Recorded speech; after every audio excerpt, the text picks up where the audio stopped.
Guys, don't make any sudden moves. I think there's a bug. Oh God, I think it's an essential bioindicator of healthy soil systems and consequently the growing of your food. Oh, I'm sorry, I think I got confused. I think I just saw my capstone project. Woo! In recent years, there has been a boom in the general public's attention towards their food and the systems that they grow within, specifically when considering the negative impacts of more conventional farming methods. Conventional or high disturbance agriculture relies heavily on petrol-derived chemical and physical disturbances to reduce pest issues and increase fertility. Organic farming is a potential alternative to these structures, but primarily minimizes chemical inputs, not necessarily tillage. Frequent exhaustive tillage releases vast amounts of CO2 into the atmosphere and destroys fragile soil ecosystems, damages that regenerative agriculture works to undo. While also limiting chemical inputs with the addition of reduced to zero tilling and the use of cover crops, regenerative farming aims to cultivate soil health, not just conserve it. This being said, in-soil invertebrates like arthropods and earthworms are essential to any ecosystem. So in theory, healthy, productive farms will have an abundance. All of this, as well as my personal affinity for entomology and farming, has led me to ask two central questions. First, do in-soil macroinvertebrate measurements provide surrogate measures for cultivated soil health? And second, how does tillage intensity impact these results? This summer, I interned at Skyroot Farm as a team member, but the majority of my work was conducting independent research on 3 WSDA organic farms with varying levels of tillage. The aforementioned Skyroot, UW Farm, and the Organic Farm School OFS. This process was a beast, to put it lightly. Over the course of a couple months, I gathered mountains of data alone, learned how to drive, and got my license in less than 2 weeks. Had to be my own boss, and utilized scientific methods that were completely foreign to me. On each farm, I selected 4 plots which ranged in disturbance intensity from their native unfarmed soil to their most highly tilled production beds. Here, I conducted research measuring soil fertility and in-soil invertebrate abundance using these methods: Haney tests, microbiometer tests, Burley's funnels, and liquid earthworm extraction. Today, I will only be focusing on my first round of Haney tests and Burley's funnel data, which left me with 3 primary findings. As disturbance increased, soil organic matter and general health scores decreased. Total organisms, taxonomic diversity, and size generally decreased with disturbance. And aside from OFS, farming improved the native soil's biodiversity and soil health. OFS had the lowest Haney test scores out of the 3, actually depleting their native soil. As seen in these graphs, their on-farm soil had the highest rates of organic matter and soil health scores, both of which decline as disturbance increases.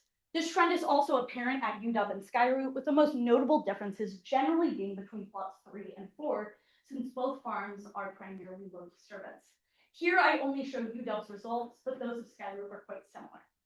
At OFS, total organisms surprisingly increased as tillage intensified. However, nearly all of those found were incredibly small, around 2 millimeters or less. This leads me to believe that as larger organisms die out, smaller ones flourish in order to pick up the slack. At Skyroot and the UW Farm, their arthropod results had a much wider array of taxonomic diversity and more balanced size distribution compared to OFS. But those levels plummet once heavier tillage is added to the equation.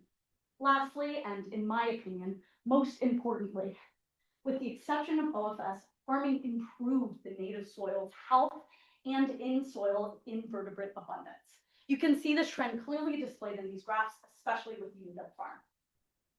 These findings should fill you with hope, at least I think so.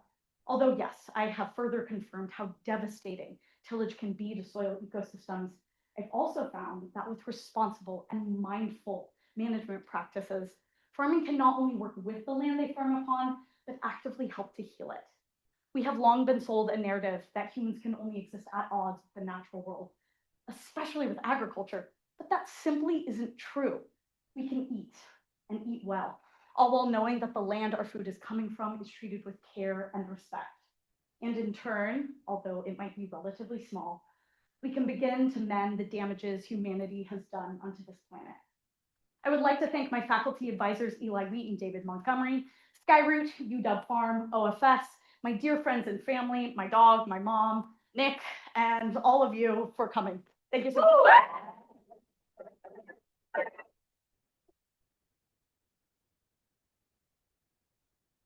Well, it's not sure if people talk.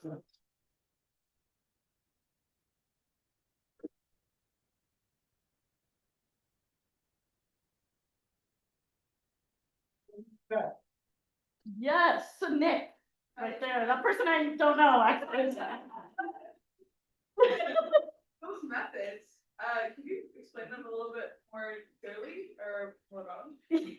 Yes, great question. For those of you who maybe didn't hear, the question was, can you explain a little bit more about your method?